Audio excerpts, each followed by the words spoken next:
I had always been a bargain hunter, scouring online marketplaces for deals that piqued my interest. One evening, as I mindlessly scrolled through listings, an ad caught my eye. It was for a vintage camera, a model I had been searching for, and the price seemed too good to be true. The seller, who went by the username Retro Lens Finder, claimed to be a photography enthusiast looking to declutter. Excitement and skepticism battled within me as I messaged Retro Lens Finder. To my surprise, they responded promptly and eagerly. Their messages were friendly, filled with photography jargon and a shared enthusiasm for the art. We agreed to meet in a quiet part of town the following afternoon. The next day, I found myself standing at the designated meeting spot. It was a desolate alleyway, an odd choice for a photography exchange. My unease grew, but I chalked it up to my paranoia and anticipation. Retro Lens Finder arrived, their demeanor friendly and enthusiastic. They were taller than I had imagined, with piercing eyes that seemed to assess every detail of my appearance. They handed over the vintage camera with a smile, and I inspected it cautiously, trying to suppress the sense of dread creeping up my spine.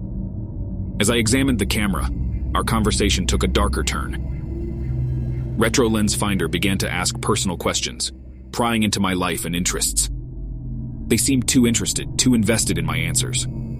I brushed off my discomfort, attributing it to an awkward social encounter. Just as I was about to leave, Retro Lens Finder's tone shifted. Their smile turned predatory, and a sinister glint appeared in their eyes. I felt a knot of fear tightening in my stomach as they spoke. "Actually, I have a proposition for you," they said, their voice chillingly calm. "Would you like to be the subject of my next photo project?" My heart raced as alarm bells screamed in my mind. This was far from the friendly exchange I had anticipated.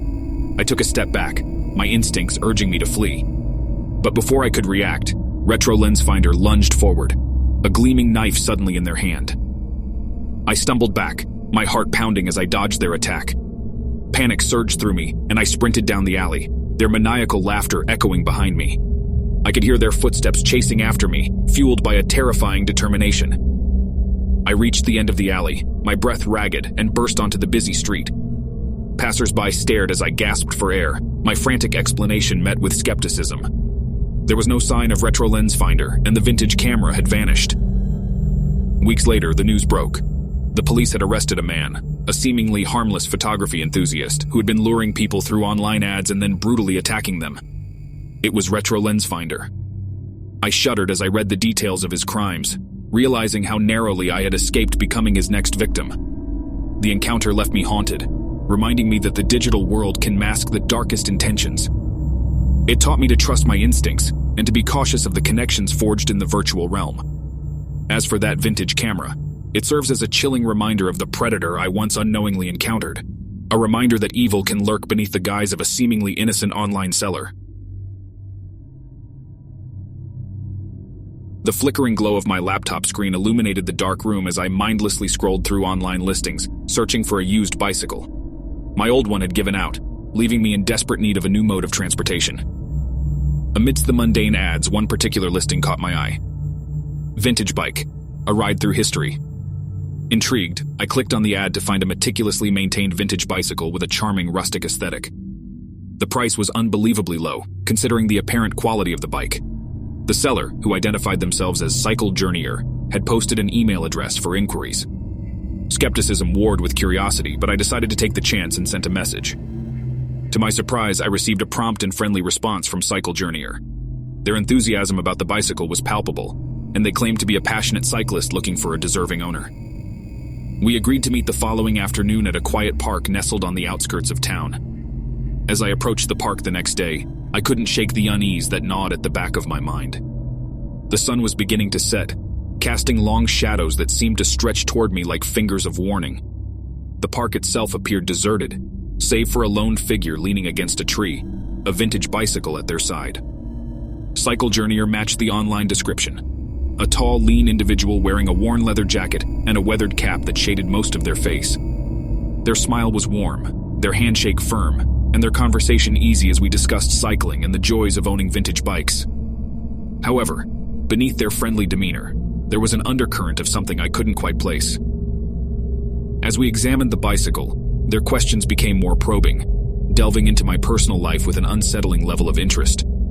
I felt an uncomfortable sensation prickling at the back of my neck, and I began to regret my decision to meet this stranger alone. Just as I was about to wrap up the transaction, Cycle Journeyer's demeanor shifted.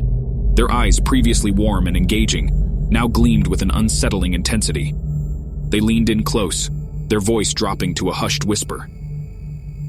"I have a proposition for you," they said, their words sending a chill down my spine. "Would you like to experience the thrill of a true cycling journey?" My heart raced, and alarm bells screamed in my head. This was no longer about buying a bicycle. Their proposal felt ominous, laced with an inexplicable menace. I took a step back, my instincts screaming at me to flee. But before I could react, Cycle Journeyer's grip tightened on my arm, their fingers like vices. Panic surged through me as I struggled against their iron hold, the reality of the situation dawning on me like a nightmare come to life. My mind raced, and I fought to break free, my survival instincts surging to the forefront. With a sudden burst of strength, I managed to wrench myself free, stumbling back and gasping for breath. Cycle Journeyer's smile twisted into a malevolent grin, and their demeanor shifted entirely. The friendly facade fell away, revealing the true nature of the predator standing before me. Before I could react, they lunged forward, a glint of steel flashing in their hand. Adrenaline surged through me as I dodged their attack, the realization hitting me like a tidal wave. I was facing a serial killer. My heart pounded, and terror lent me speed as I sprinted away from the park, their manic laughter echoing behind me like a haunting refrain. I reached the nearest road, breathless and desperate, and flagged down a passing car. My frantic explanation was met with disbelief and suspicion, but eventually, a kind-hearted driver offered me a ride to safety. As I looked back at the park, it was eerily empty, the silhouette of Cycle Journeyer nowhere in sight. I reported the incident to the police, who launched an investigation into the online ad and the sinister figure behind it. To my horror, I discovered that Cycle Journeyer was linked to a string of disappearances, each victim drawn in by their charming online persona before meeting a gruesome fate. Months later, Cycle Journeyer was apprehended, their true identity revealed to be a facade, a man with a dark history of violence and manipulation. The vintage bicycle had been a lure, a means to ensnare unsuspecting victims in their deadly web. The encounter left me scarred, a constant reminder of the dangers that lurk behind the anonymity of the digital world. It taught me to be cautious, to trust my instincts, and to recognize that the line between virtual reality and the real world can be perilously thin. Subscribe for more stories.